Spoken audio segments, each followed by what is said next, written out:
going on, everybody? Trey Leo here. We're back, and I don't usually just do videos as soon as people request them. I usually try to pan out and get to people in sequential order as much as possible, but I had to make an exception for this particular one because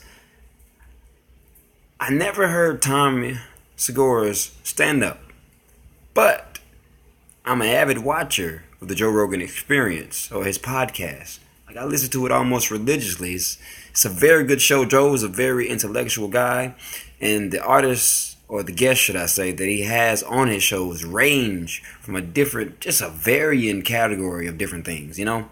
So I love his show because it's so diverse, and I don't know, Joe Rogan is a cool guy. I know I used to watch news radio a little bit here and there. It wasn't like my favorite show, but I know of it. Fear Factor was one of them. Another one when he almost whooped that guy's ass.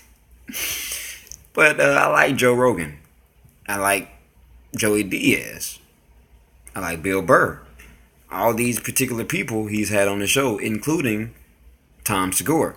So, when I seen this, I had to jump on it. Love this guy. He's a funny guy. I like Tom because he seems like he's a passionate guy. You know, he talks to there's another guy, Bert something. And these two, their relationships is just so interesting. Like, Tom's just a loving individual. Like, if I knew Tom, we would get along very well, I feel. Because he's a good guy. At any rate, that probably would never happen. But, you know, one can hope, right? One can wish, right? Tom, cool as shit, man. And Joe Rogan, you're cool as shit too. The podcast, it's awesome. Like these individuals are gonna see this, but you know, like I said, one can hope, right? At any rate, hope everyone's doing good, having a good day. We're gonna get right into this. I'm gonna try to see if I can turn the quality up just a wee bit, just in case it's not exactly 1080 or 7. We'll do 720. Just get rid of the grainy stuff, okay? Anyway, let's get right into this because I'm interested to see what this is going to be about. I have a slight inclination. I've been wrong because I thought that the Louis C.K. Batman one was going to be about Batman. So I'm thinking First 48, that show that comes on Crime TV or whatever. So we're going to see. At any rate, I know it's going to be great. God, it's so weird. People ask me, I get asked fucking travel advice from strangers. Can we just break down how crazy that is? Like, people come up to me and they're like, hey, you travel a lot, right? And I'm like, yeah. They're like, where should I go? I don't fucking know you, man.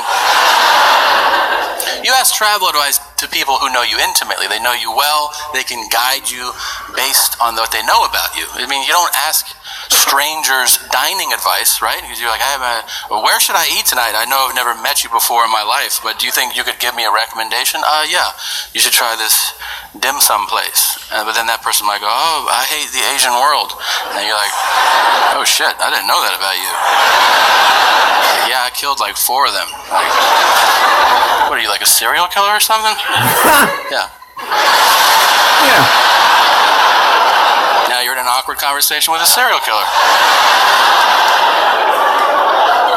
Here's all I'm saying. I can't tell you where to go. I can tell you where not to go.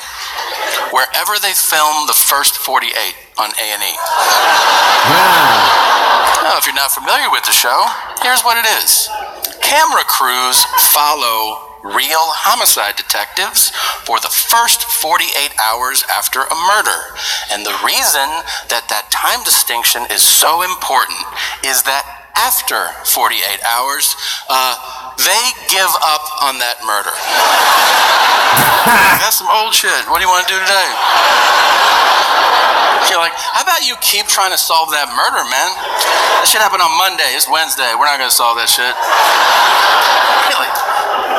There are so many amazing moments on that show. So many. A lot of the episodes take a similar path. I'm blown away, first of all, at how many times there's a witness to a murder. It's crazy. I always thought murders happen in dark alleys. Nobody saw shit. No. every other episode, like, you see that shit? And the guy's like, I saw that shit, yeah. Where? Right fucking here. Really? I was standing here, and then he killed that dude.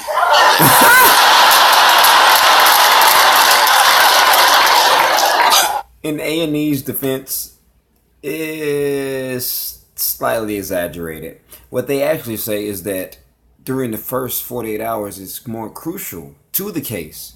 Once 48 hours has passed, it's harder to get a hold to evidence. It's harder to get a hold of witnesses. So their chances decrease significantly after the first 48 hours. He just said they give up, which is sort of true, I suppose, if you think about it. I mean, slightly. Anyway, they don't give up. Tom, why? What he looked like? He was like 5'2" to 6'8", something like that. And like, that's the fucking description you're gonna give us? Anything else about him? Yeah, he had ears too. Thanks, man. No problem. They still will sketch that shit out. I don't know. And they show it to people. Do you know this guy? And everyone's like, nah. But then one guy will be like, yeah, that's Cricket right there. You're like, oh shit. You know him? I've been knowing Cricket 27 years. What's his real name? Man, that's just Cricket. I don't even know. Stop being white and weird. That's a perfect fucking impression, and you know exactly who that was, okay? Yeah, it's a black guy, and he's wearing a wife beater, and he's got on a dirty hat, and he's got a cigarette hanging out of his mouth. He looks like he's about 33, but you find out he's 76 years old. And he speaks super aggressively to the cops. I've been out here for a minute. And they're like, all right, Jesus Christ. When was the last time you saw him? He came through with jellyfish last week. They were looking for some smoke. And they're like, all right, Jesus Christ. They always cut to the whitest detective from that guy, too. They cut from that guy to the guy who's like, I don't think he's going to help us out. We're going to have to find Cricket on our own. That show has the best moment in television. It's the most dramatic thing you could ever see, because it's real life, and that is the interrogation. The interrogation is amazing, because here's the thing about drama. If you want to have a great dramatic moment, raise the stakes. Guess what? There's no higher stakes than somebody being questioned about taking somebody else's life. It's inherently compelling television. It is also super serious. But the detectives insist on using the suspect's street name, so the whole thing turns into a fucking cartoon. Like, they're literally like, your life is on the line. We need to talk to you. Why don't you have a seat? Little stank, why don't you sit down for a second? Did you or did you not know Dookie shoes? I don't know no Dookie shoes. I got a picture of you hanging out with Dookie shoes. I mean, I seen them. I don't know. And then they'll throw one bit of evidence against the wall, hoping it'll solve the case. They'll be like, well, we were talking to, he said that you were at the 7-Eleven last week. And he'll be like, yeah, I shot him in the face. And you're like, God damn, really? That's all it took to break you? Dude, lie. Lie for longer. You can kill somebody, you can't lie for 10 fucking minutes about it? Like, dudes will break on anything. They'll be like, we heard you had on a blue shirt last Friday. Yeah, I stabbed those 4 people. Dude, a lot of people have blue shirts, man. You can still get out of this. Here's what I've learned watching that show, okay? Lawyer up. You can't handle that shit. Everybody's like, I'm going to talk to the cops and straighten this whole thing out. You're going to do 25 to life. Have fun with that, man. Nobody asked for... Another fun fact, he is also absolutely correct in this particular instance, because the thing about the interrogation process, not that I know, but know by experience, should I say, I know of it. Sounds very stereotypical. Because I'm black, I probably know what it's like to be interrogated. No, I don't. But through Joe Rogan's show and other various researches, I've learned that the methods in which they employ to interrogate people are barbaric. They deprive you of certain essential things. Having to go to the bathroom, maybe having to drink, having to eat, having to sleep in some of the worst case scenarios. And think about it like this: people will confess to things they didn't have shit to do with just because you're putting them through this crazy, tremendous torture methods. And they like, man, I just want some water. My throat's dry as fuck, and I just want to. Yeah, I did it, but can I have that water now? Yeah, give them that water, and your ass is going to jail for something that you didn't do just because you wanted a drink of water. Or, in the case of sleep, I'm not going to keep it on or keep on rambling about it, but this is true. Not in all cases, but in some cases, this is definitely true. They employ some crazy-ass tactics. A little fun fact there. Lawyer. I've seen 300 people get interrogated on this show. 2 of them were like, "Can I talk to a lawyer?" And both times the detectives were like, "Fuck!" And then at the end of those episodes, it said on the screen, all charges against Tayshawn were dropped.